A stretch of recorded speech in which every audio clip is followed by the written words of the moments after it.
दृश्य बदलता है और नरेटर की गंभीर आवाज गूंजती है।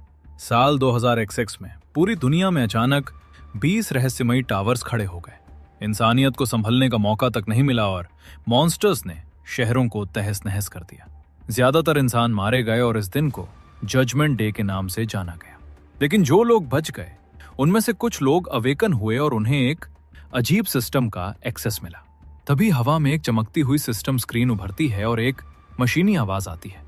अवेकनिंग सफल रही, कॉम्बैट पावर को शुरू किया जा रहा है। नरेटर आगे बताता है, इन अवेकेंड लोगों को सिस्टम से बेमिसाल ताकत मिली। दुनिया का ऑर्डर फिर से बनाया गया और इन लोगों ने मिलकर हंटर गिल्ड्स बनाई। और फिर कैमरा मुख्य किरदार यानी हमारे एमसी पर शिफ्ट होता है। जितने साल वो टावर के एबिस में फंसा था वो सारी कहानियां असली दुनिया में घट रही थी। एमसी एक बीस्ट के पीछे पूरी रफ्तार से भागते हुए चिल्लाता है, रुको, मुझे तुम्हारे स्टैट्स दिखाओ। हैं? ये क्या? तभी अचानक आसमान से एक भारी चेन आकर उस बीस्ट को जकड़ लेती है। उसी पल एमसी के दिमाग में सिस्टम की आवाज गूंजती है, इसने एक एडवांस ट्रांसफर स्क्रॉल का इस्तेमाल किया है, इसे रोको, इसे किसी भी हाल में समन मत करने देना। ये आवाज सुनकर एमसी हैरान रह जाता है और मन ही मन सोचता है, क्या क्या ये किसी इंसान की आवाज थी? उसे समझ नहीं आ रहा था कि इस वीरान जगह पर कौन बोल रहा है, क्योंकि उसे अभी तक सिस्टम के बारे में कुछ नहीं पता था। तभी आसमान में एक पवित्र रोशनी चमकती है और वो बीस्ट उड़ते हुए उस रोशनी की तरफ खिंचने लगता है। ये देखकर एमसी दंग रह जाता है और उस रोशनी को देखते हुए कहता है, ना मुमकिन, क्या ये बाहर निकलने का कोई एग्जिट है? एमसी पूरी तरह शॉक में था, पर उसकी आंखों में एक उम्मीद चमक रही थी। उसने जमीन पर जोर लगाकर एक लंबी जंप लगाई ताकि उस रोशनी तक पहुंच सके। जैसे ही एमसी उस लाइट के पास पहुंचता है, सिस्टम की वार्निंग्स आने लगती हैं। वार्निंग, एबिसल समन 2 से ज्यादा लोगों को ट्रांसफर नहीं कर सकता। स्क्रीन पर बहुत सारी वार्निंग नोटिफिकेशंस आने लगती हैं, लेकिन एमसी सबको इग्नोर करते हुए गुस्से और जुनून में चिल्लाता है, कोई भी नहीं, अब कोई भी मेरे रास्ते में नहीं आएगा। उसी वक्त सीन शिफ्ट होता है एक अंधेरी रात पर, अर्थ के एस सिटी के करीब। एक डंजन के गहरे अंधेरे में एक लड़की अपनी जान बचाने के लिए बुरी तरह हांफते हुए भाग रही थी। उसके दिमाग में बस एक ही बात चल रही थी, मैं उन्हें अपने पीछे लगे रहने नहीं दे सकती। इस लड़की का नाम यू सोनोजाकी था, जो सिर्फ लेवल 19 पर थी। भागते भागते अचानक उसका पैर एक पेड़ की जड़ में फंस गया और वो जोर से जमीन पर गिर पड़ी। यू ने थरथराती आवाज में खुद से कहा, यह तो बहुत बुरा हुआ। तभी उस अंधेरे से एक हाथ निकलकर सामने आया। वो एक मेज थी जिसका नाम आइका ड्रोइड था और उसका लेवल 34 था। आइका ने चिढ़ते हुए यू की तरफ देखा और कहा, तुम कितनी बड़ी मुसीबत हो। आइका के बिल्कुल बगल में एक हट्टा कट्टा बारबेरियन खड़ा था, जिसके हाथ में एक भारी भरकम तलवार चमक रही थी। तभी एक तीसरा शख्स यू के बिल्कुल सामने आया। ये लेवल 35 का स्वॉर्ड्समैन चौजी शीदो था। चौजी ने अपनी कड़क आवाज में हुक्म देते हुए कहा, वो एडवांस ट्रांसफर स्क्रॉल चुपचाप मेरे हवाले कर दो। लेवल 60 का स्क्रॉल तुम जैसे लेवल 15 के नए खिलाड़ियों के लिए नहीं है। अगर तुमने इसे खुशी खुशी नहीं दिया तो मैं तुम्हारे साथ कोई नरमी नहीं बरतूंगा। पास ही खड़ी आइका ने चौजी की तरफ देखते हुए हिदायत दी, इसे जान से मत मारना।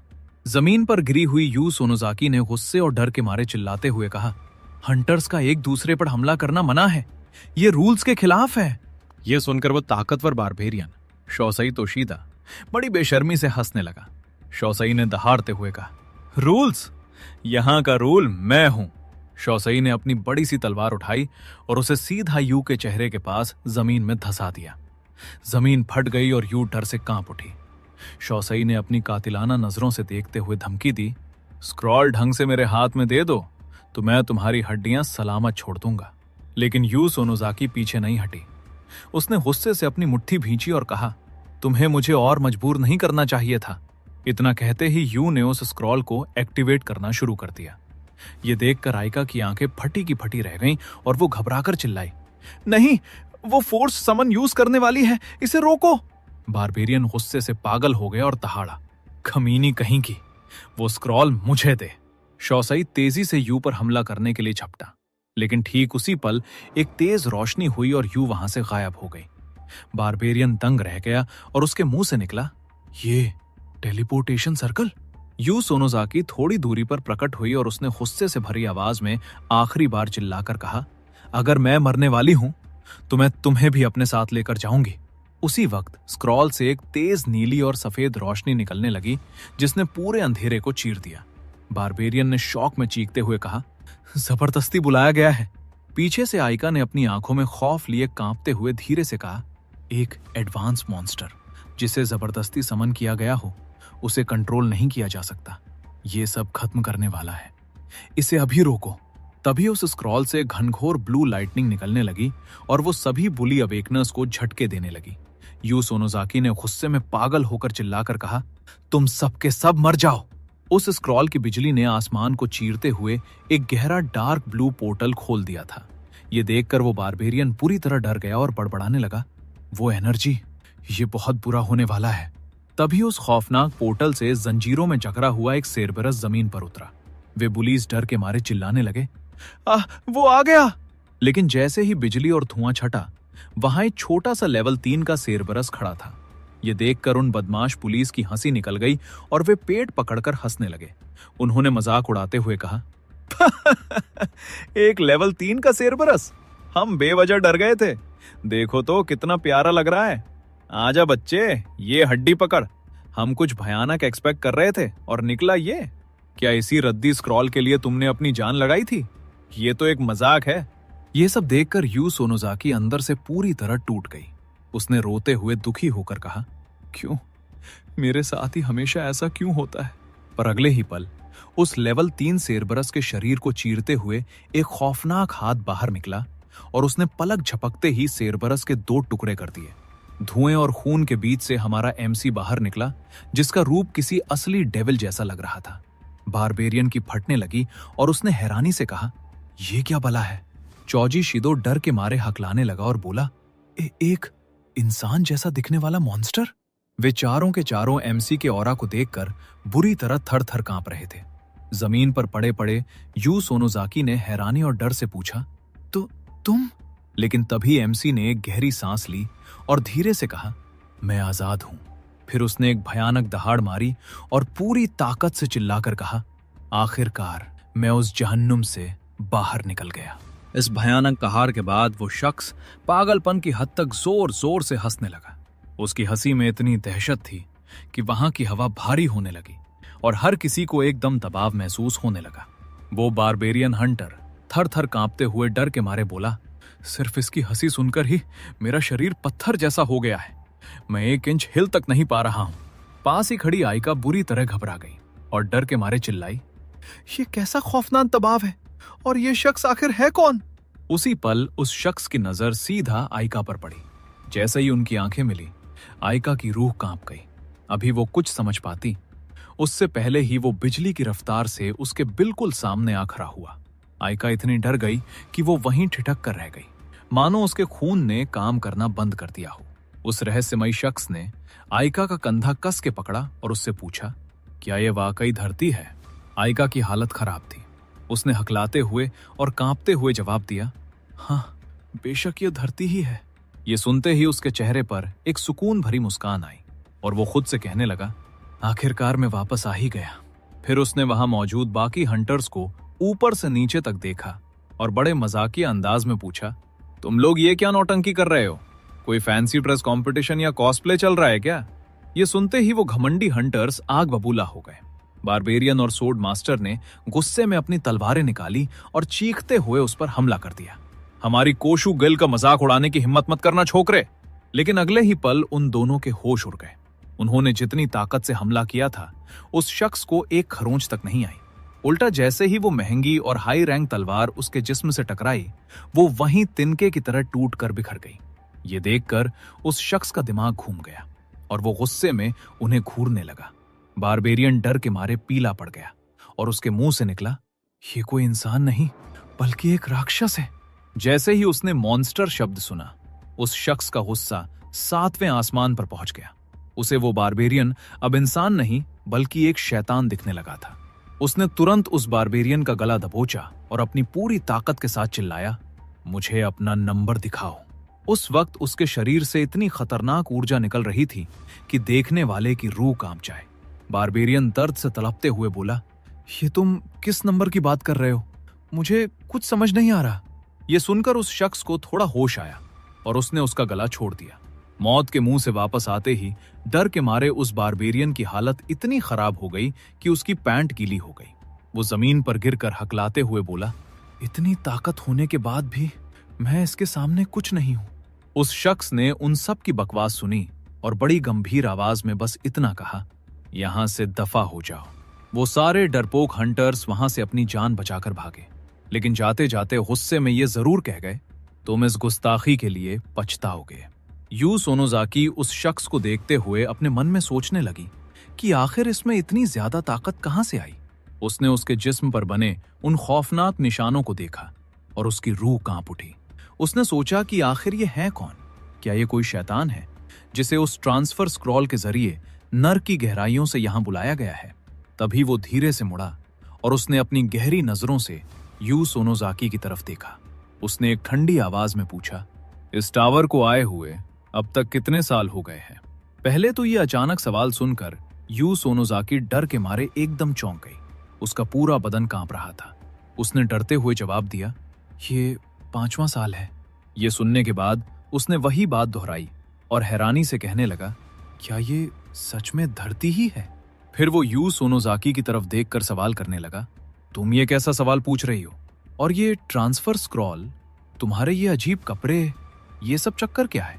यू सोनोजाकी ने डरते हुए उसे समझाना शुरू किया, जब से ये टावर नजर आया है तब से इंसानों के अंदर एक अलग ही सिस्टम जाग गया है।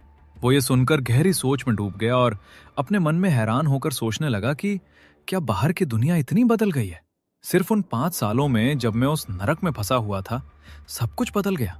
यू सोनोजाकी ने आगे बताना जारी रखा, एस सिटी पर अभी 7वां सबसे बड़ा हमला हुआ है और मैं बस किसी तरह मुश्किल से अपनी जान बचाकर वहां से भागी हूं। जैसे ही उसने सुना कि एस सिटी का ये हाल हो चुका है, वो अंदर से पूरी तरह हिल गया।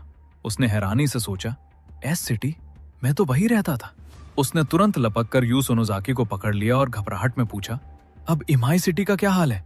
यू सोनोजाकी ने डर से सहमते हुए जवाब दिया, वो शहर तो पहले ही पूरी तरह बर्बाद हो चुका है, लेकिन अब वहां कुछ ताकतवर फाइटर्स गए हैं। शायद वो उन मॉन्स्टर्स से निपट लेंगे। उसने तुरंत सख्ती से पूछा, मुझे यहां से एस सिटी जाने का रास्ता बताओ। यू सोनोजाकी ने कम कपाती उंगली से एक तरफ इशारा करते हुए बताया, वो उस तरफ है। अभी यू ने ठीक से इशारा किया ही था कि वो पलक झपकते ही इतनी तेजी से उस तरफ निकल गया कि यू सोनोजाकी बस देखती रह गई। उसने हैरानी से खुद से कहा, वो अकेला ही जा रहा है। ये शख्स बहुत ही रहस्यमयी है। मुझे इस बारे में लेडी ओनेसामा को तुरंत बताना होगा। इधर दूसरी तरफ वो बुली हंटर्स उस बारबेरियन को सहारा देकर चलने में मदद कर रहे थे। तभी वो बारबेरियन गुस्से से भुनभुनाते हुए उसे गाली देते हुए बोला, वो कमीना। लेकिन अचानक उन हंटर्स के सामने ऊपर से कूदकर एक रहस्यमयी आदमी आ जाता है। उसे देखकर एक हंटर हैरानी से सवाल करने लगा, ये आखिर है कौन? वो अनजान शख्स उनकी तरफ पीट करके खड़ा था और पलटकर ठंडी आवाज में बोला, मुझे तुम लोगों के ऊपर से उसकी मौजूदगी की बू आ रही है। तुम्हारे पास सिर्फ 3 सेकंड है, बताओ वो कहाँ है? ये सुनते ही वो बारबेरियन फिर से आग बबूला हो गया और उस अनजान आदमी पर चिल्लाते हुए बोला, तुम सब के सब बकवास कर रहे हो। लेकिन उस रहस्यमयी शख्स ने एक ही झटके में उन सारे बुली हंटर्स का काम तमाम कर दिया और ठंडे दिमाग से बोला, वक्त खत्म। तभी हंटर्स गिल्ड के कमरे के अंदर जोर से अनाउंसमेंट गूंजती है, अलका लेवल 34 ड्रूइड, स्टेटस मर चुकी है। चौजी शिदो लेवल 35 सोर्ड्समैन, स्टेटस मारा गया। शोसी तोशीदा लेवल 38 बारबेरियन, स्टेटस मारा गया। अगला सीन बदलकर tower frontline guild tigers roar HQ का दिखाया जाता है। वहां एक लेडी रिपोर्ट दे रही थी, मास्टर डोनोशीदा की पार्टी के 4 सदस्यों के लाइफ सिग्नल्स खत्म हो चुके हैं। साथ ही हमने सोनोजाकी और उस स्क्रोल का ट्रैक भी खो दिया है। ये सुनकर उसके सामने बैठा आदमी गुस्से से लाल पीला हो गया और चीखते हुए बोला, निकम्मे कचरे कहीं के, तुम्हारा मतलब है जिन्हें तुमने रेकमेंड किया था वो एक लेवल 10 के समनर तक को नहीं हरा पाए? उनके सिग्नल्स एक साथ गायब हुए। इसका मतलब साफ है कि उन्हें एक ही वार में खत्म कर दिया गया है। यह आदमी मुकाई लिच था, जिसका लेवल 181 था और वो एक स्टॉर्म प्रिस्ट था। मुकाई ने आगे हुक्म देते हुए कहा, पता लगाओ ये किसने किया है। उसका सेक्रेटरी तुरंत सर झुकाकर कहता है, जी जनाब। मुकाई गुस्से में आगे बोला, और चाहे कुछ भी हो जाए, सोनोजाकी को पकड़ो और उसे उस आदमी को सब समझाने के लिए कहो। सेक्रेटरी फिर से जी जनाब बोलकर चुप हो जाती है। मुकाई खिड़की के पास जाते हुए गरज कर बोला, जो कोई भी मेरे आदमियों पर हाथ उठाएगा वो मरेगा। ठीक उसी वक्त मुकाई जहां खड़ा था उसके ठीक सामने से हमारा मेन कैरेक्टर उड़ते हुए तेजी से निकल जाता है। मुकाई बस हैरान और परेशान होकर उसे देखता रह गया और कुछ पल के लिए जैसे थम सा गया। मुकाई ने उसकी तरफ गंभीर होकर देखा और दबी आवाज में बोला, खून की ये भयानक बू, ये कौन है? वो रास्ता, क्या वो फॉलन जोन है? ये हमला किसी अलग ही लेवल का है। इसमें कोई शक नहीं कि कोई बहुत बड़ी ताकत हरकत में है। 5 साल तक शांत रहने के बाद लगता है टावर आखिरकार जाग रहा है। फिर मुकाई ने पूरे दम से जोर से ऑर्डर दिया, सारी सर्च टीम्स पीछे हट जाओ, हम पर एक बहुत बड़ा संकट आ गया है। सीन अब एस सिटी फॉलन जोन पर आता है। वो एक बिल्डिंग के ऊपर से सब कुछ देखकर ऑब्जर्व कर रहा था। उसने घिरे हुए शहर की तबाही को देखते हुए अपने मन में कहा, 5 साल तक एबिस में फंसे रहने के दौरान ये जगह नरक बन गई है। फिर उसने अपनी मुट्ठी भींची और सोचा, एबिस में रहकर मैं और भी ज्यादा ताकतवर बन गया हूं। उसने एक गहरी सांस ली और पुरानी बातों को याद करते हुए कहा, मैं पहले एक डरपोक हुआ करता था, पर अब मैं बहुत मजबूत हूं। उसने थोड़ा रुक कर अपने हाथों को देखा और सोचा, मेरी महसूस करने की क्षमता कम हो गई थी। मैं बिल्कुल एक दरिंदे में बदलने की कगार पर था, लेकिन अपने परिवार की यादों ने मुझे संभाल कर रखा। उसने सामने घूम रहे खतरनाक मॉन्स्टर्स की तरफ गुस्से से देखा और कहा, वो मॉन्स्टर्स जो कभी मुझे डराते थे, अब वो मेरे सामने बस कमजोर कीड़े मकोड़े हैं। उसकी आंखों में थोड़ी नमी आ गई और उसने दबी हुई आवाज में कहा, पापा, मम्मी, भाई, प्लीज आप सब ठीक होना। एस सिटी की तबाही को देखकर एमसी के कदम वहीं रुक जाते हैं। वो चारों तरफ बिखरे मलबे और खंडर हो चुकी इमारतों को देखकर गहरी सोच में डूब जाता है। मनी मन वो सोचता है कि कभी ये जगह रौनक से भरी हुआ करती थी, पर आज ये पूरी तरह बर्बाद हो चुकी है। यहाँ की ऊंची इमारतें आज मिट्टी में मिल चुकी हैं, बिल्कुल ऐसे जैसे कोई बहुत भयानक भूकंप आया हो। एमसी धीरे धीरे अपने कदम पुराने टूटे फूटे अपार्टमेंट की तरफ बढ़ाने लगता है। आसपास का जायजा लेते हुए वो सोचता है कि यहाँ मॉन्स्टर्स द्वारा लोगों को मारे जाने का कोई निशान भी नहीं दिख रहा। जब से हमने यह जगह खाली की है तब से शायद यहाँ कोई रह ही नहीं रहा। अपने पुराने रूम के सामने पहुंचकर एमसी दरवाजा खोलने की कोशिश करता है, पर वो सड़ी गली लकड़ी का गेट पूरा उखड़कर बाहर आ जाता है। एमसी कमरे की दहलीज पर खड़ा होकर धीरे से कहता है, मैं घर आ गया हूँ। इतना कहने के बाद वो थोड़ी देर तक वहां खामोश खड़ा रहकर उस सन्नाटे को महसूस करता है। फिर वो धीरे धीरे कमरे के अंदर कदम रखता है और खिड़की के पास जाकर बड़े अफसोस से कहता है, मुझे पता था यहाँ कोई नहीं होगा, फिर भी मैं न जाने क्यों चला आया। इस जगह से मेरी सबसे प्यारी यादें जुड़ी हुई हैं। तभी उसे कुछ अजीब लगता है और वो हैरानी से कहता है, पर ये क्या है? पीछे घूमते ही एमसी की नजर टेबल पर पड़े एक पेपर नोट पर पड़ती है। वो आगे बढ़कर उस नोट को अपने हाथ में लेता है और उसे पढ़ने लगता है। उस पर लिखा था, ऊपर स्काई में सब कहते हैं कि तुम मर चुके हो, पर माँ और मुझे इस बात पर यकीन नहीं है। हम तुम्हारा सारा सामान यहाँ ले आए हैं और बिल्कुल वैसा ही सजाया है जैसा तुम्हारा पुराना कमरा था। हमें भरोसा है कि तुम वापस आओगे और हम तुम्हारा इंतजार कर रहे हैं। ये सब पढ़ने के बाद एमसी का दिल भर आता है। उसके सब्र का बांध टूट जाता है और वो रोते हुए कहता है, उन्होंने सिर्फ मेरे लिए अपनी जान खतरे में डाल दी और यहाँ वापस आए। नोट पर आगे लिखा था, ताकि तुम जब भी वापस आओ नए कपड़े पहन सको। ड्रॉर के अंदर छठे शेल्टर का एक मैप रखा है। अगर तुम ये लेटर पढ़ रहे हो तो प्लीज हमें ढूंढने आ जाना। हम सब तुम्हारा इंतजार करेंगे। तुम्हारे मम्मी और पापा तुम्हारा रास्ता देख रहे हैं। ड्रॉर के अंदर से एमसी ने अपनी फैमिली फोटो उठाई और उसे बड़े प्यार से निहारने लगा। उसकी आंखों से एक बार फिर आंसू छलक कर फोटो पर गिरने लगे। एमसी ने अपने हाथ में नाइफ लिया और अपने बाल काटते हुए मनी मन खुद से सवाल किया, मैं अब कितना ताकतवर हूं? अगर मैं इतना स्ट्रांग बन गया हूं कि इस पूरी तबाही को जड़ से खत्म कर सकूं, कुछ शायद मैं वो सब कुछ वापस पा सकता हूं जो मैंने खोया है। छठा शेल्टर। एमसी का लुक एक पल में बदल गया। वो अब बिल्कुल बचपन के सोरा जैसा दिख रहा था, लेकिन अब वो कमजोर सोरा नहीं बल्कि सबसे खतरनाक हंटर बन चुका था। एमसी आगे बढ़ते हुए सोचने लगा कि अब मैप के हिसाब से ईस्ट की तरफ निकलना चाहिए। फिर उसने रास्ते पर नजर डाली और सोचा, नहीं, सामने से जाना ज्यादा फास्ट रहेगा। वहां से एक ऊंची जंप मारते हुए वो आगे बढ़ा ही था कि तभी एक खौफनाक मॉन्स्टर ने उस पर हमला कर दिया। अफसोस की बात यह थी कि उस मॉन्स्टर की किस्मत बहुत खराब थी, क्योंकि उसने एमसी को टारगेट करके अपनी मौत को खुद बुलावा दिया था। एमसी ने बस एक ही मूव में उस मॉन्स्टर के चीथड़े उड़ा दिए और उसे ढेर कर दिया। रास्ते में आने वाले हर एक मॉन्स्टर को मौत के घाट उतारते हुए वो बिजली की तेजी से आगे निकल गया और चारों तरफ मॉन्स्टर्स की दर्दनाक चीखें गूंजने लगी। दूसरी तरफ पहरे पर खड़े एक हंटर ने हैरान होकर कहा, वो क्या था? बहुत जोर की आवाज आई है। तभी दूसरे हंटर ने उसका मजाक उड़ाते हुए कहा, तुझे पक्का यकीन है ना कि तू ज्यादा पीने की वजह से उल्टी पुल्टी बातें नहीं सुन रहा? वैसे भी ये गार्ड की ड्यूटी बहुत बोर करती है। उनकी बातें खत्म भी नहीं हुई थीं कि उन दोनों हंटर्स के सामने से कोई बिजली की रफ्तार से गुजर गया, जिसे वो दोनों अपनी आंखों से देख तक नहीं पाए। थोड़ी देर बाद पहले हंटर ने कांपती उंगली से इशारा करते हुए कहा, ये आखिर है क्या चीज? दूसरा हंटर घबरा कर बोला, मैं तो इसे देख ही नहीं पाया। उसी वक्त एक और हंटर चिल्लाते हुए उनके पास आया और उनसे बोला, क्या तुमने वो देखा? हमने उसे कैमरा में रिकॉर्ड कर लिया है। वो तीनों हैरान होकर उस फोटो को देखने लगे और उनके मुंह से निकला, ये एक इंसान है। वो कोई और नहीं बल्कि सोरा था, जो अपनी मंजिल की तरफ बढ़ रहा था। स्क्रीन चेंज होता है और एक लड़की दिखाई देती है जो बहुत डरी हुई आवाज में चीख रही थी, नहीं, पीछे हट जाओ प्लीज, मैं यहाँ सिर्फ खाना ढूंढने आई हूँ। एक बुली हंटर उस लड़की की तरफ कदम बढ़ाते हुए गुस्से और घमंड से बोला, तो अभी भी इस नो मैन जोन में लोग जिंदा बचे हैं। तभी दूसरा बुली उस लड़की को गंदी नजर से देखते हुए बोला, इसका शरीर तो काफी सही है। तीसरा वाला हैरत और लालच से बोला, कितना वक्त हो गया है किसी औरत को देखे हुए। पहले वाला बुली हंटर अपनी जीभ होठों पर फेरते हुए बहुत ही घटिया तरीके से बोला, डरो मत, हम बुरे लोग नहीं हैं, हम तुम्हारा बहुत अच्छे से ख्याल रखेंगे। वो लड़की उन दरिंदों को अपनी तरफ बढ़ते देख डर के मारे चिल्ला पड़ी, नहीं नहीं। पहले वाला बुली लड़की के एकदम पास आकर बैठ गया और उसे गंदे तरीके से छूकर बोला, अब इतना भी मत डरो, हम बड़े प्यार से पेश आएंगे और इतने हसीन जिस्म को ऐसे ही थोड़ी ना जाने देंगे। वो लड़की इतनी ज्यादा डर गई कि उसने डर के मारे अपनी आंखें कस के बंद कर ली। ठीक उसी वक्त वहां एक शख्स की एंट्री होती है जो नफरत से भरी आवाज में बोला, तुम लोग आज भी वही पुराने कचरे और घटिया किस्म के लोग हो।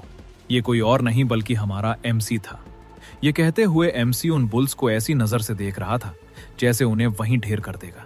पहले वाला बुली एमसी को देखकर एकदम चिढ़ गया और चिल्लाकर बोला, कौन है बे तू? अगर मेरे रास्ते में आया तो बहुत पछताएगा, मारो इसे। उसने अपने साथियों को ऑर्डर दिया और वो दोनों बुल्स एमसी पर टूट पड़े और बोले, मर जा साले। लेकिन एमसी ने एकदम तेजी से अपना हाथ चलाया और एक बुली को इतना जोरदार थप्पड़ मारा कि उसके मुंह से खून निकलने लगा और वो वहीं जमीन पर गिरकर बेहोश हो गया। दूसरे बुली ने एमसी पर तलवार से हमला किया, लेकिन एमसी ने बड़ी आसानी से थोड़ा सा हटकर खुद को बचा लिया और उस बुली का हाथ पकड़कर मरोड़ दिया और फिर उसके मुंह पर एक जोरदार मुक्का जड़ दिया। ये सब शोर सुनकर पहले वाला बुली गुस्से में अपनी तलवार निकालकर एमसी की तरफ आया और बोला, तेरी हिम्मत कैसे हुई? मैं गिल्ड तोड़ा रोर से हूं, अगर मुझे हाथ भी लगाया तो मेरी गिल्ड तुझे छोड़ेगी नहीं। पीछे से इसी मौके का फायदा उठाकर वो लड़की अपनी जान बचाकर वहां से तेजी से भाग गई। बुली की बातें सुनकर एमसी ने धीरे से उसका नाम लिया, एजी कगावा। फिर अपने हाथ से अपने बाल ऊपर उठाते हुए पूछा, क्या तुझे उस बंदे का चेहरा भी याद नहीं जिसे तूने मारा था? वो पहला बुली मतलब एजी कगावा एमसी को पहचानकर बुरी तरह डर गया और कांपते हुए बोला, तुम? ये नहीं हो सकता, क्या तुम मुकुजिमा हो? वो इतना घबरा गया कि डर के मारे जमीन पर गिर पड़ा और बोलने लगा, ये नामुमकिन है। वो डर के मारे पीछे हटने लगा और बोला, पीछे हट जाओ, तुम जिंदा कैसे हो सकते हो? एमसी उसकी तरफ बढ़ते हुए हल्का सा हंसा और बोला फिर एमसी ने उसका गला जोर से पकड़ लिया और गुस्से में बोला, मैं नर्क से निकलकर वापस आया हूं सिर्फ तेरी वजह से, और अब तेरी बारी है नर्क में गिरने की। ये कहते ही एमसी ने उसके गले पर अपनी उंगलियों की पकड़ और मजबूत कर दी, जिससे एजी कगावा दर्द से तड़पने लगा। उसे गले से दबाने के बाद एमसी ने अपने मन में सोचा, मैं तेरी सारी इज्जत और घमंड मिट्टी में मिला दूंगा, ये मेरी नई ताकत है। एमसी की फितरत और उसके अंदर से बार बार एक ही आवाज आ रही थी, इसे खत्म कर दो, इसे जान से मार डालो, तुम सबसे ताकतवर हो, अब सब कुछ वैसा ही होगा जैसा तुम चाहोगे। इजी कगावा को कस के पकड़े हुए एमसी के दिमाग में उसके पुराने दिनों की वो बुरी यादें बिजली की तरह कौंधने लगती हैं। उसे साफ याद आता है कि कैसे इजी कगावा ने उसे जमीन पर पटक कर उसके ऊपर अपना पैर रख दिया था। ये सब याद करते हुए एमसी ने अपने मन में कहा, पास्ट में तुम हमेशा मुझे परेशान करते थे, वो दर्द, वो बेइज्जती और मेरी बेबसी, आज बिल्कुल इसी जगह मैं उस सब का हिसाब चुकाऊंगा। एमसी को अपनी एक और पुरानी याद सताने लगती है, जहां इजी कगावा उसका गला दबाते हुए बड़ी बेशर्मी से बोला था, तुम पूछ रहे हो मैं तुम्हें क्यों मारता हूं? क्योंकि तुम्हारी इज्जत को मिट्टी में मिलाने में जो मजा आता है ना, वो कहीं और नहीं मिलता साले बेवकूफ। ये बात याद आते ही एमसी ने तुरंत इजी कगावा का गला छोड़ दिया। इजी कागावा जमीन पर गिर गया और बुरी तरह खांसते हुए जोर जोर से सांस लेने लगा। एमसी ने अपने सर पर हाथ रखा और सोचा, नहीं ये ठीक नहीं है, मैं भी बिल्कुल उसके जैसा बनता जा रहा हूं। लेकिन तभी एमसी को याद आया कि कैसे अभी थोड़ी देर पहले इजी कागावा उस लाचार लड़की के साथ बदतमीजी करने की कोशिश कर रहा था।